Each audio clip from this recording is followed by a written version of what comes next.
back to my channel.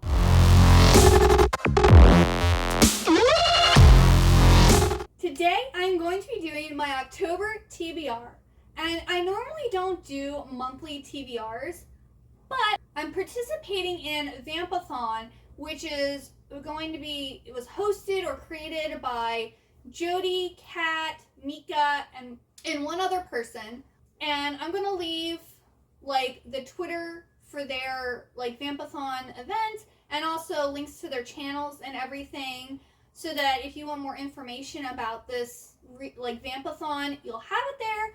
But I'm super excited. Vampathon is taking place from October 25th to October 31st. And they have this cool bingo board, which I'll put up on the screen, somewhere up on the screen.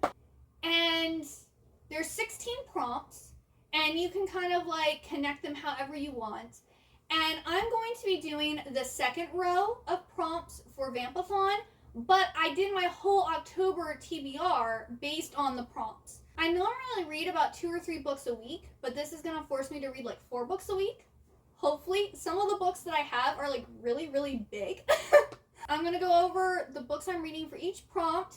I'm also going to be doing a weekly reading vlog for the 4 books that I'm going to read during Vampathon, and kind of like film me reading those books. And also they also have an Instagram like photo prompt for each day of that week, so I'll probably like film myself doing that too. So yes, that's something to look forward to.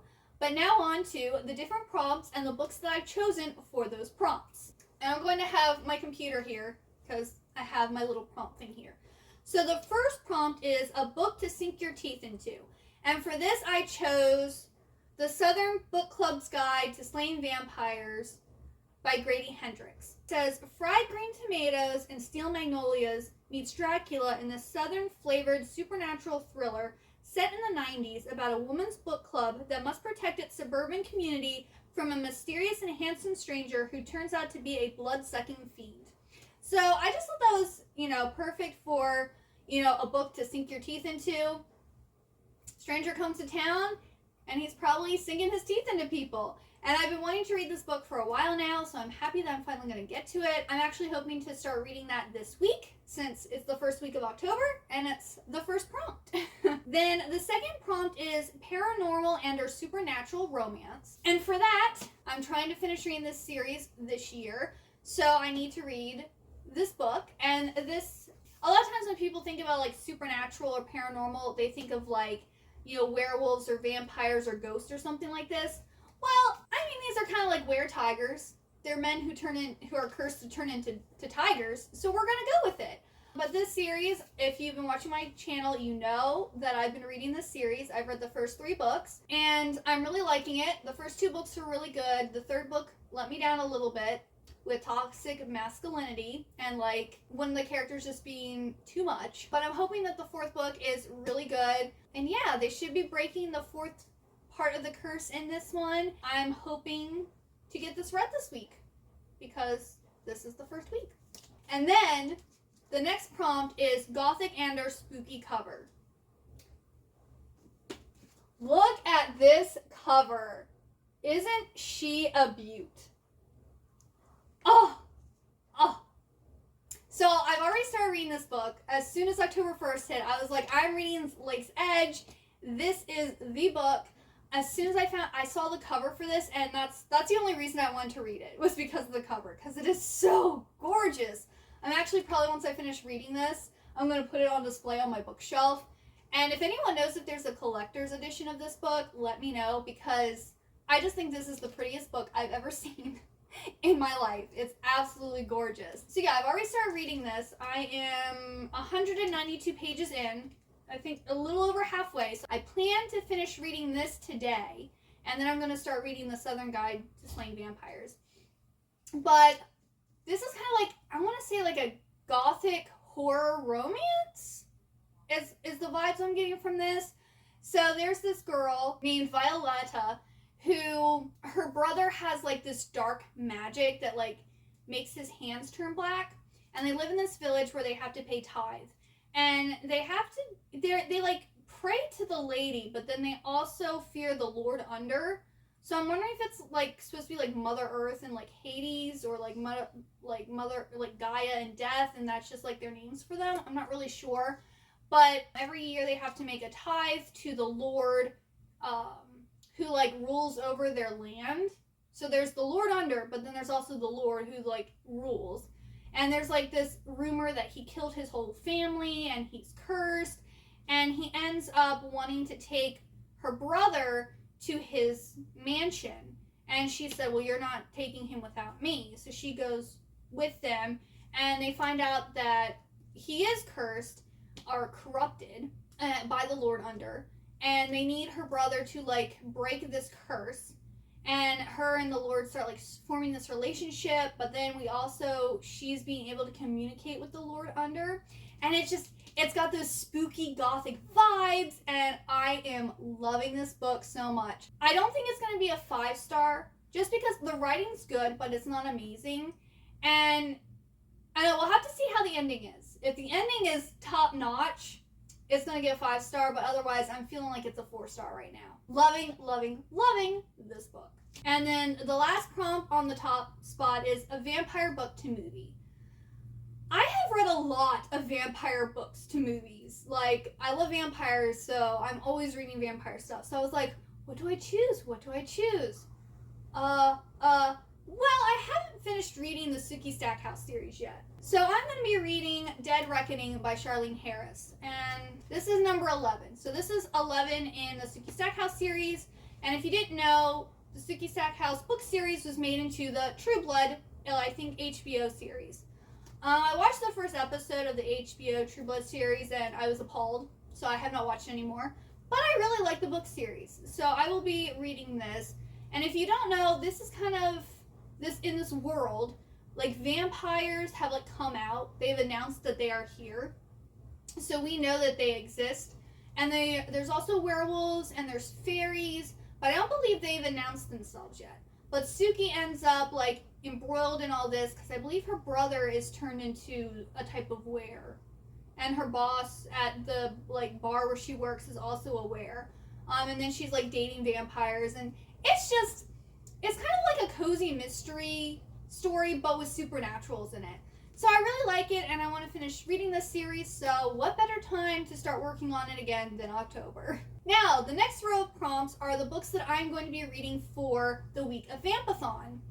And the first prompt is a spooky middle grade. So I have decided to read Nevermoor, The Trials of Morgan Crow by Jessica Townsend. And I've been wanting to read this series for like a really long time now, and it's finally going to happen. So this is going to be my spooky middle grade that I'm going to read the last week of the month. Born on Eventide, the unluckiest day for any child to be born, Morgan is blamed for all local misfortunes, and worst of all, the curse dooms her to die at midnight on her 11th birthday.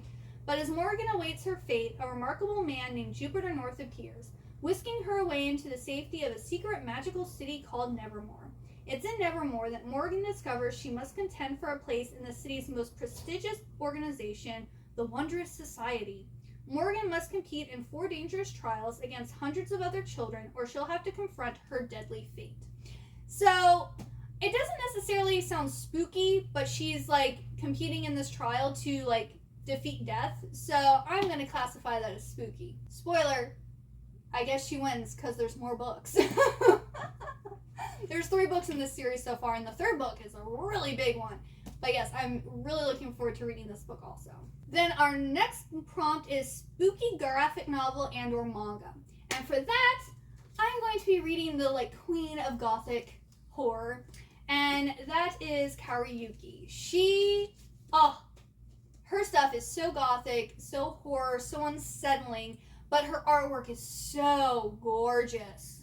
I mean, some of the prettiest artwork I've ever seen.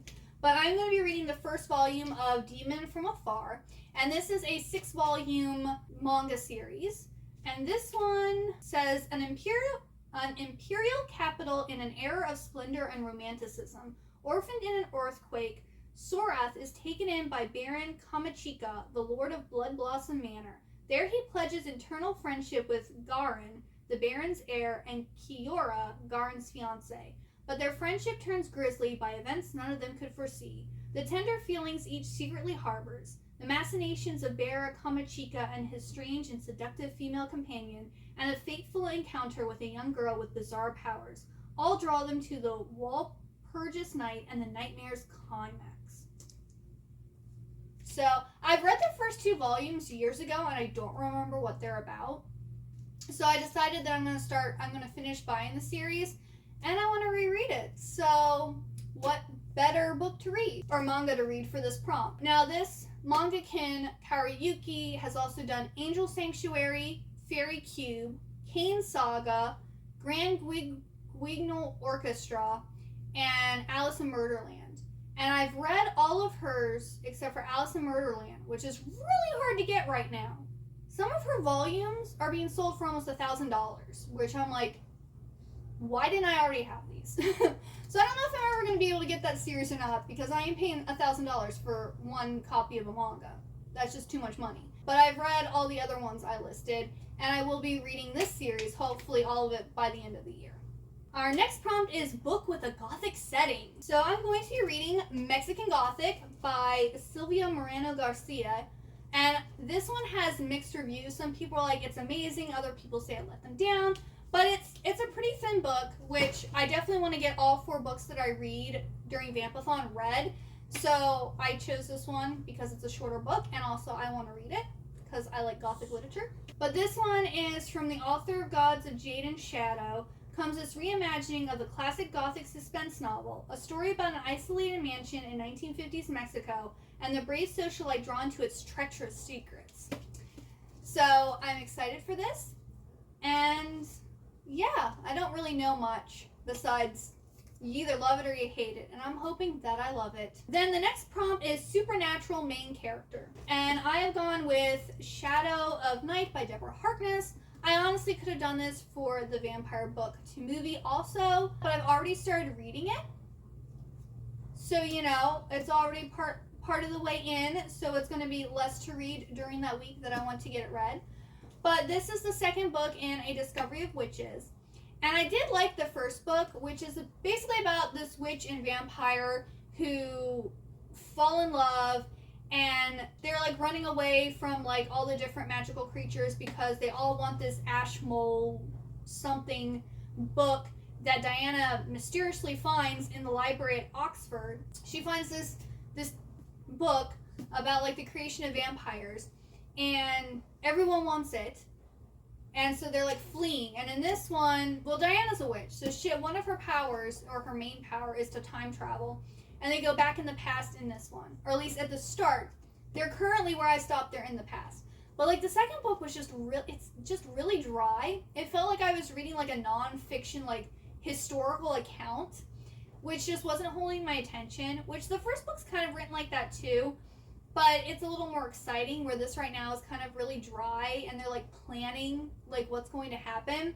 So I'm hoping that I can finish reading this book so I can read the third book and have the whole series read. The thrilling sequel, and it's not thrilling so far. Maybe it will get thrilling later on, but this has been on my DNF shelf for quite a while now, and I just really want to get it read.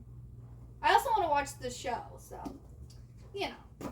Alright, our next prompt is a horror book, and these books, the next 4 books I mentioned, are going to be read the second week of October. My horror book I don't have yet. It doesn't, I believe it comes out October 5th, but it's The Death of Jean Lawrence by Caitlin Sterling, and this is categorized as a gothic fantasy horror. All the things I love. Well, I'm not really a fan of horror, but gothic and fantasy I'm really into. Alright, so I'm going to read a little synopsis of this. Practical, unassuming Jane Shoringfield has done the calculations and decided that the most secure path forward is this: a husband and a marriage of convenience who will allow her to remain independent and occupied with meaningful work. Her first choice, the dashing but reclusive Dr. Augustine Lawrence, agrees to her proposal with only one condition: that she must never visit Lindred Hall, his crumbling family manor outside of town. Yet on their wedding night, an accident strands her at his door in a pitch-black rainstorm, and she finds him changed. Gone is the bold, courageous surgeon, and in his place is a terrified, paranoid man, one who cannot tell reality from nightmare and fears Jane as an apparition come to haunt him. By morning, Augustine is himself again, but Jane knows something is deeply wrong at Lidridge Hall. and with the man she has so hastily bound her safety to. Set in a dark mirror version of post-war England, Starling crafts a new kind of Gothic horror from the bones of the beloved canon. This Crimson Peak-inspired story assembles, then upends, every expectation set in place by Shirley Jackson and Rebecca, and will leave readers shaken, desperate to begin again as soon as they are finished. I really like Crimson Peak. I haven't read Rebecca, but I really like Crimson Peak. I really enjoyed that story, and I'm just so excited for this book. This was another most anticipated book of the year, and I'm super excited, and I can't wait. I'm hoping to probably buy it this upcoming Thursday. We'll see, but it's happening. It's getting here.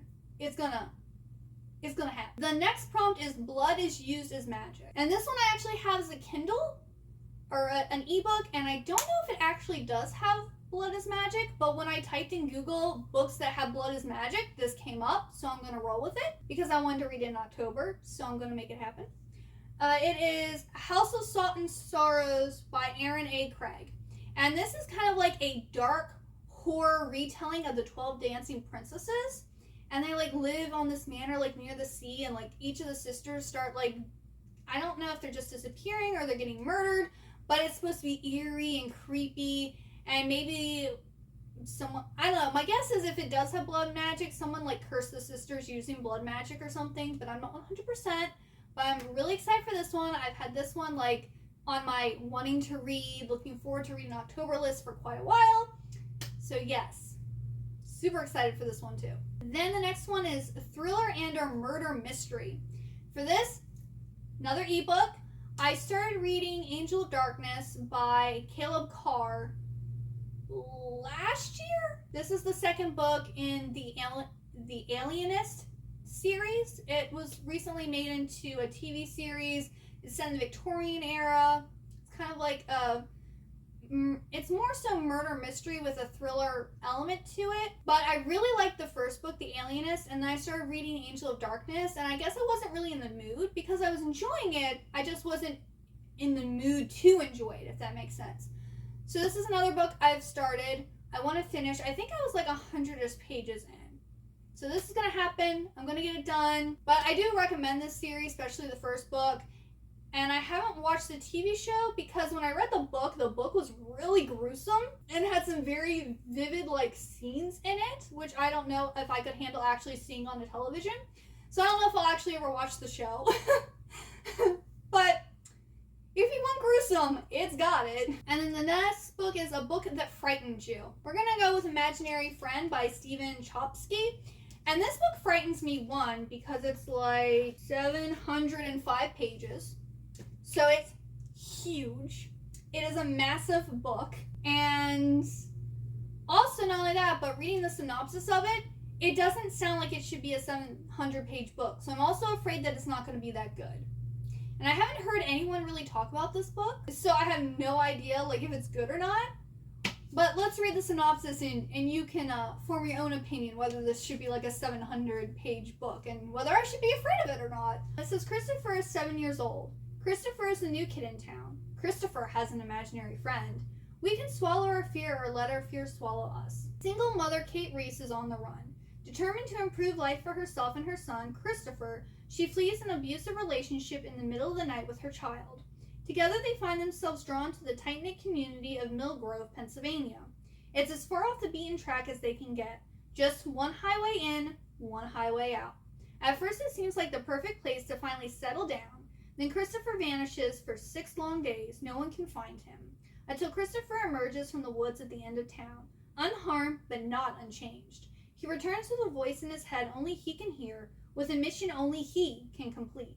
Build a treehouse in the woods by Christmas, or his mother and everyone in the town will never be the same again. This is by the same author who wrote The Perks of Being a Wallflower, which I really, really like that book, but it's a short book. And it's a, coming-of-age story. This sounds more like it's going to be a horror or a thriller, and it's a big boy. So I'm scared of this one. I don't think the story itself is going to be scary, but just getting through it and trying to finish it by the end of the month is going to be a scare. All right, so the last 4 prompts that I'm going to be reading the 3rd week of October. The first one is Blood on the Cover. I had trouble with this because a lot of my books don't have blood on the cover, or I've already read them. But I've been needing to read the second book in the Crave series, Crush by Tracey Wolfe, since August. It was on my August TBR list. Didn't get to it. Didn't get to it in September. So we're gonna try to get to it in October. But yet again, it's a big boy. This one is 684 pages. Now, granted, it is a shorter book, like height-wise, and it has big print, so it probably is more like a 400-ish page book. This one also kind of frightens me, because I'm not sure what's going to happen. The first book was kind of big, and like it flew by really quickly, so I think this is going to do the same thing too. There's blood on it, that's why I chose it, and because I need to get this series read. Then the next book is Read a Book in the Dark. Dude, the third week of October, I'm going to be so busy because all these books are like almost 700 pages. Why did I do this to myself? I don't know. This week probably isn't going to happen. At least not all of it, but we're going to try. We're going to see. Maybe I'll be able to finish one of them during Vampathon if I get those books done early. We'll see what happens. But the book I'm going to read in the dark is Empire Storms by Sarah J. Maas. Yet again, I needed to find a way to fit this onto my October TBR because my plan is to finish this book series by the end of the year. And at this point, you should know what Throne of Glass is. I've also gave like the synopsis of this, I don't know in how many videos, since I've been reading one book a month. So yes, if you don't know what it is, you can look it up online. They'll probably give you a better description than me anyway. But yeah, this book here is 689 pages. So we have like a 700 something, a 680, and another 680 all in the same week. I don't think it's going to happen, people, but miracles do happen. We will see. I'm just going to be able, like, not to sleep. It's just going to be, I'm going to work and read, work and read, work and read, and then by the end I'm going to be done. I'll be done before Vampathon hits, but, you know, it's so good. Then the next prompt is Witchy Vibes. And for this one, I chose When Night Breaks by Janella Angeles. And this, I'm being a little, because they're magicians in this. But, you know, magicians, witches, wizards, you know, aren't they all kind of the same thing? They all have magic. So I don't know if this book is necessarily going to have witchy vibes. I don't actually have the book yet. I pre-ordered it, but it doesn't come out till October 5th, so I'm waiting for it to arrive. But yes, I'm looking forward to reading this. I believe this is a duology, so this is going to be the final book. And we're going to be kind of like, it should be like a dual perspective between Kalia and then DeMarco, because something happens at the end and they're separated. And yeah, I'm excited for this one. I want to see what happens, and I'm using it as my witchy vibes. And then the next one, the final one, is set in a school. And I'm going to be doing If We Were Villains by M.L. Rio. Imaginary Friend is the previous week. So actually this week, I have two big books. And then When Night Breaks is a pretty decent sized book. And then If We Were Villains, I believe, is only like 300 and something pages. So actually, the third week isn't as bad. It's still bad, but it's not as bad as I was making it out to be. If We Were Villains is apparently, this guy's been in jail for like 10 years for a murder, and he's being released, or possibly released, and a detective is interviewing this person and trying to figure out, the detective doesn't think he actually committed the crime, and he's like, you know, tell me what happened. And so we're going back 10 years in the past to like the Shakespearean school, and like this group of students or friends who performed in these Shakespeare plays, and I guess we're going to find out what really happened. And I've been hearing great things about this. A lot of people have been recommending this to read in October, and or they're planning on reading it in October. I believe some of Hardback Hoarder, this is like her favorite book or one of her favorite books. And I really want some dark academia, because, you know, I could have also done Ninth House for this one, but I've heard more positive things about If We Were Villains. That is my October TBR. I'm super excited. I don't know if this is actually going to happen, because I think the most that I've read in a month so far is 14 books.